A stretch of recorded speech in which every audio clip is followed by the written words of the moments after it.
In this episode, we are looking at the hardwires of unconducive parenting and abuse.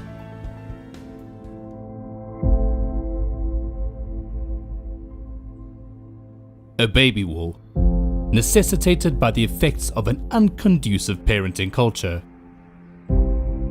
Unconducive parenting is the biggest culprit that is on the nurture phase on the primary hardwire level.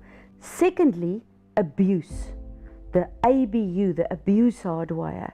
So if you have been treated in an unfriendly way, verbal abuse, we scream at our children, no, don't.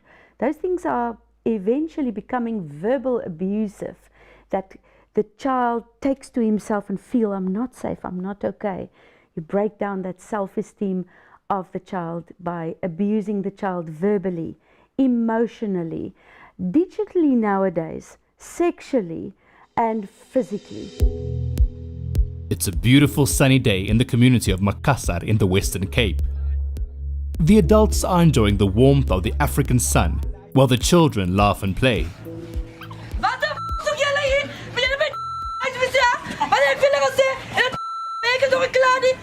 In this example, we see the mother acting in her primitive brain.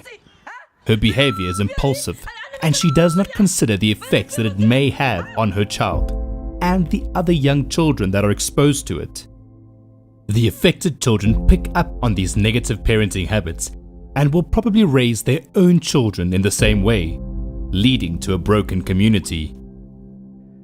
In terms of unconducive parenting, it is of critical importance that parents must be very aware that children are extremely susceptible to the sensory signals that comes from around them. In other words, they are influenced by everything that are happening in their vicinity. And the perception of the child in terms of those sensory impulses that come must be that the child is safe and the child is okay.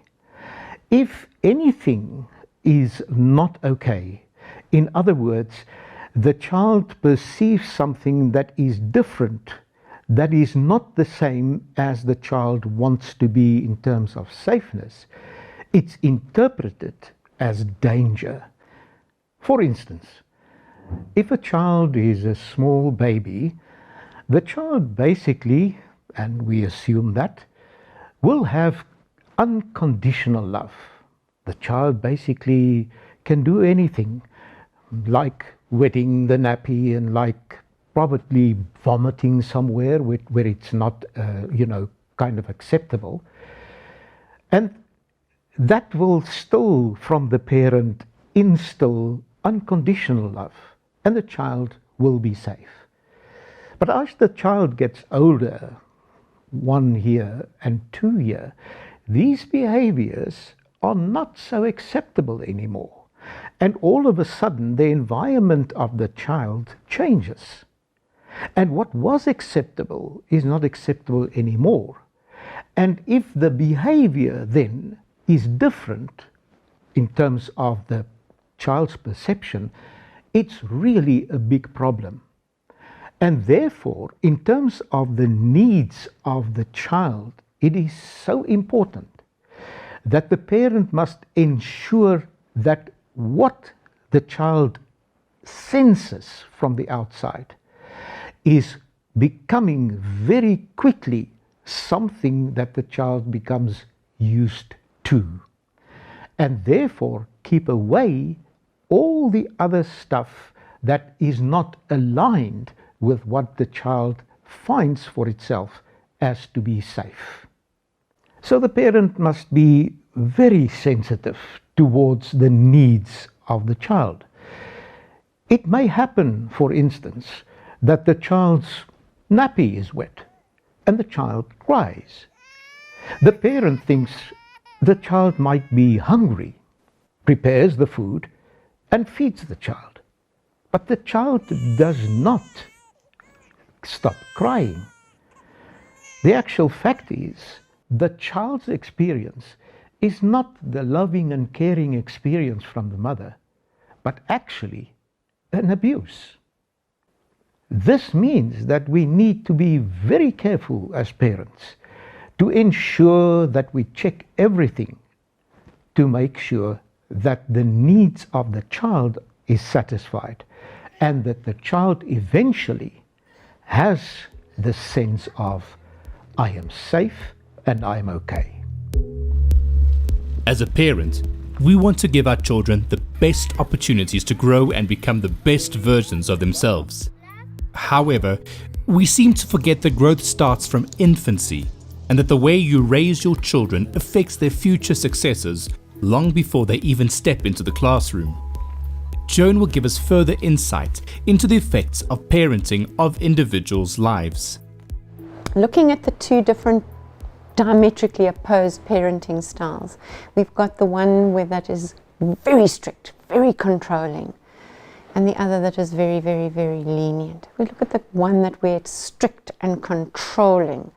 Parents' anxiety is very, very high, and they're feeling that the only way that they can control this situation is to be able to bring in more and more and more rules and regulations, which is what exactly happens in the child, is that it sends their anxiety up. And with higher anxiety, you've got lower volition. And with lower volition, you're going to have a non-responsive child. Nothing is going to get done. And so more and more and more rules and regulations and control come in. And so the higher the anxiety, and it becomes also an ever-diminishing circles that happen there. And the child will not grow on the OI level. When they feel strictly controlled and disciplined, they do look for that love and that attention and that acceptance elsewhere. And that is sometimes where we lose our children, where they find it with peers that we would prefer them not to have as friends, where they might provide it with an older person who actually may be about to do harm to our child. So what is the effect on the child of a lenient home? There's a lack of boundary management. And what does a lack of boundary management mean? Is that we as a family haven't decided, what does this eco stand for? What do we accept?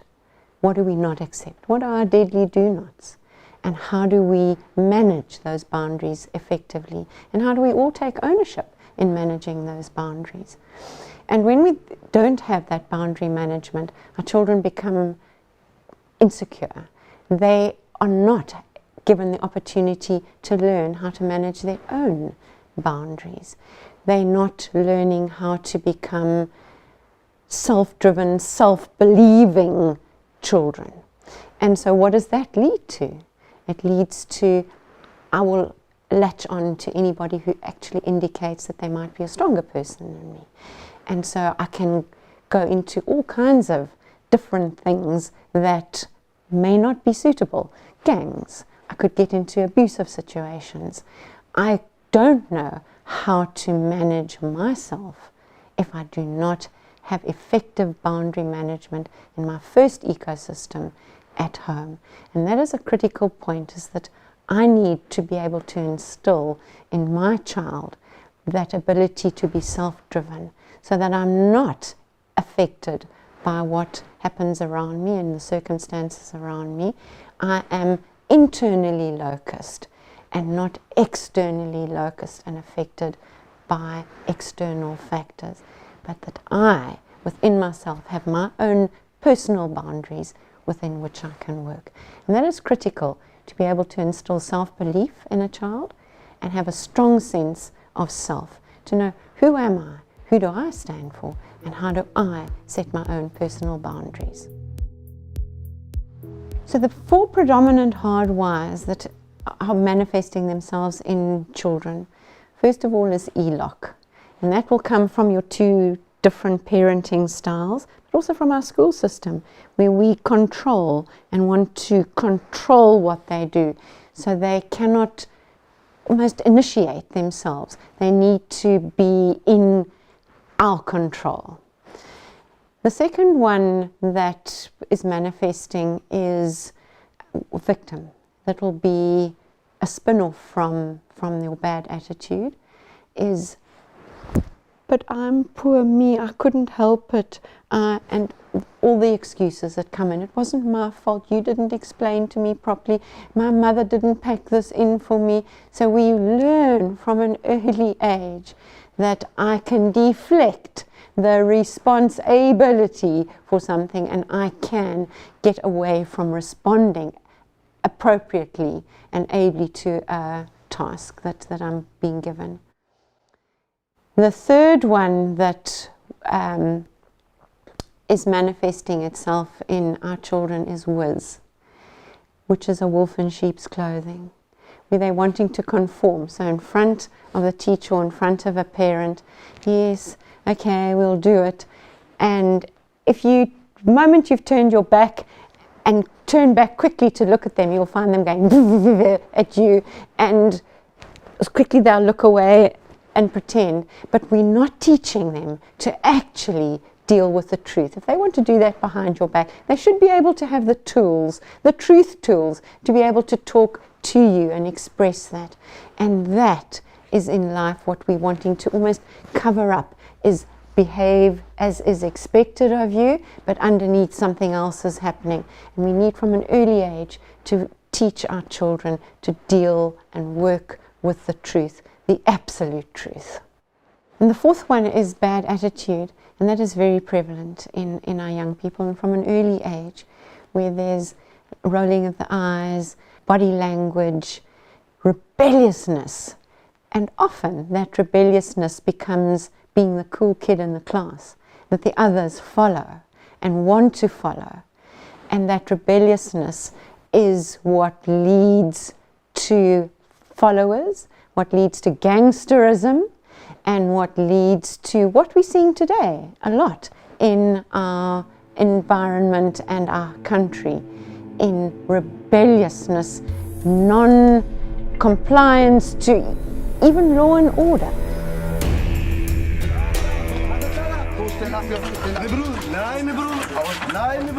In the next section, we will be looking at the hardwire of abuse.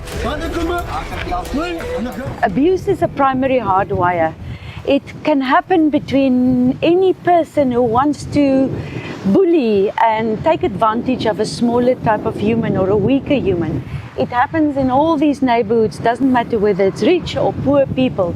Abuse is the devastation of a human soul. We have no idea what destruction it causes to abuse a human. Where's our injured baby? How you doing? Guys, please stop what you're doing. Relax, guys. Hey, how you doing, injured girl? How's the trip to the hospital? How's the trip to the hospital, baby? You didn't tie anyone, right? No. Of course you shouldn't. Anyways, do you have our lunch money? No, I don't have the money. What do you mean you don't have the money? I want you to walk to the tuck shop to buy us our lunch. Do it. Guys, stop. Hey, say we going. Whoa! What are you doing? Yeah. Oh, no, shame, baby girl's hurt. So have you been bullied? Yes, ma'am, quite a lot. Yes, definitely. Yes. Many times. Twice or 3 times. Most of my cases are merely like body shaming and all that. Body shaming. Yes, ma'am. Quite a lot. Some girls locked me up in the bathroom. They started physically hitting me. This bathroom.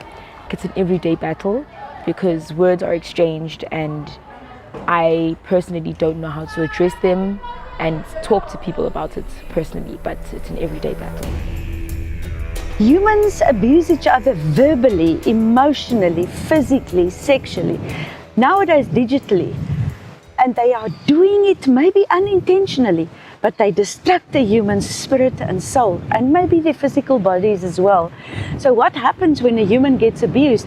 They actually develop victim hardwire. That's your first and foremost very deep hardwire that says, I am not good enough, and I'm then wanting to go back to my little space of self-preservation And then eventually they grow up, and then they don't want to get out of that victim mode.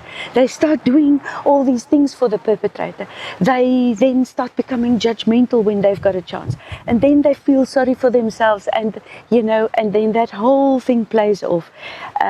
Abuser creates the biggest devastation in the mind of a human being, very likely forever.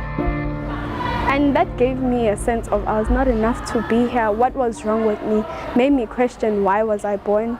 Made me think of suicidal thoughts in a sense. I felt like I wasn't enough for the world. I felt very insecure about myself. I felt like I was just a person, not really knowing my worth at that time, because people overcame my happiest moments into my most saddest moments, because I was sad every day, never happy, always sad, crying over the same thing over and over again. And speaking about it sometimes does bring back the memories, and it hurts. No. So I've just given up on reporting on all that, because I now see that in the world there's no help. You believe there's no help in the world? Everyone is just for themselves? That's how it is from my experiences. Step back, step back, step back, guys. Just walk. Next time you don't have our lunch money, it's going to be worse, and you're going to go back to that hospital. You get it? Good girl. Let's go, guys. She's not worth our time anyways. There's at least 6 hardwires that is caused due to abuse. That creates tertiary hardwires, and the tertiary hardwires leads a human down the pattern to darkness. Surrounded by the beautiful mountains at Golden Gate, Monique shares the impact of abuse on her life. In nature we feel free, and then we experience the concept of freedom. But freedom lies in the mind, and most of us don't have freedom. We actually have minds that's caught up in slavery. And how does that work? It starts with abuse. When a human gets abused, their mind is a mind of slavery. They go into bondage. How does it work? Let's speak to Monique and find out about abuse and how it creates slavery.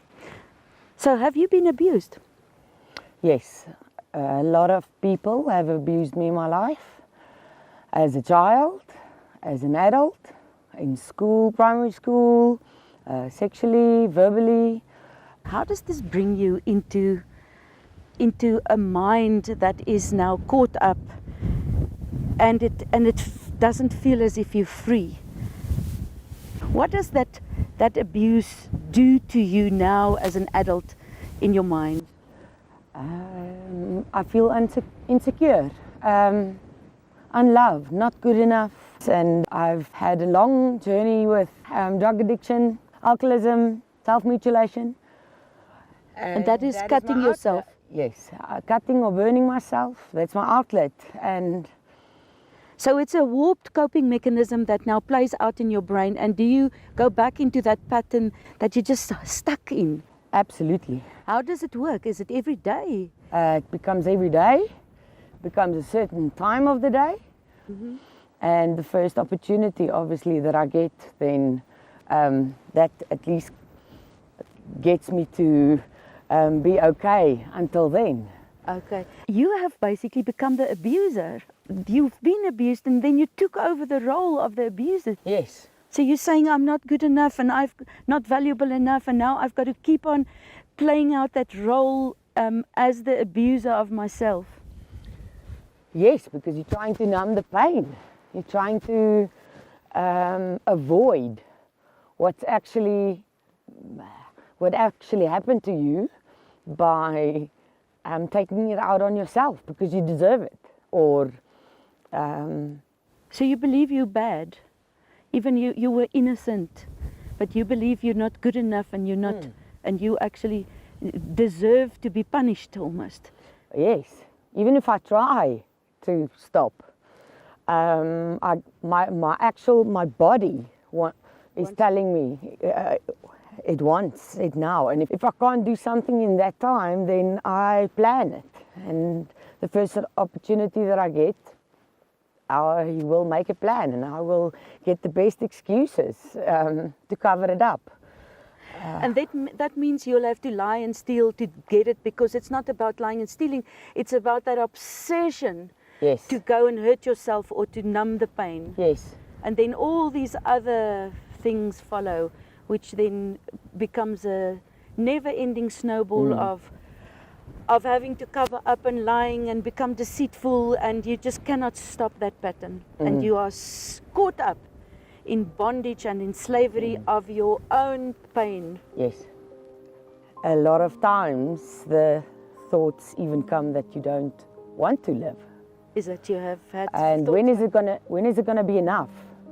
So you keep on basically dying a slow death rather than living and spreading your wings and ever knowing what your potential is and never getting to that full Not potential. knowing what is the purpose, not feeling worthy enough. Yeah. Yeah. At a playground in Cape Town, Vivian poses a challenging question. How do we raise children? How do we become conducive parents? Conducive parents that stimulate our children, that give our children a lot of love, and that is there for our children to grow and to prosper. And that doesn't overprotect our children. So you can be a parent that is trying to be good, but you helicopter your way to just like help the child in everything, and then that child does nothing and becomes dependent. Or you can be a parent that neglects your children, that just lets them out and then they must raise themselves in the street. Unconducive parenting creates all the different hardwires. It creates the victim. If a parent is not conducive and they don't have enough boundaries, the child is very likely to be abused. And then abuse creates a massive, massive spin-off effect in this world. As we were shaped by those who came before us, we have the opportunity and responsibility to beautifully mold those who come after us.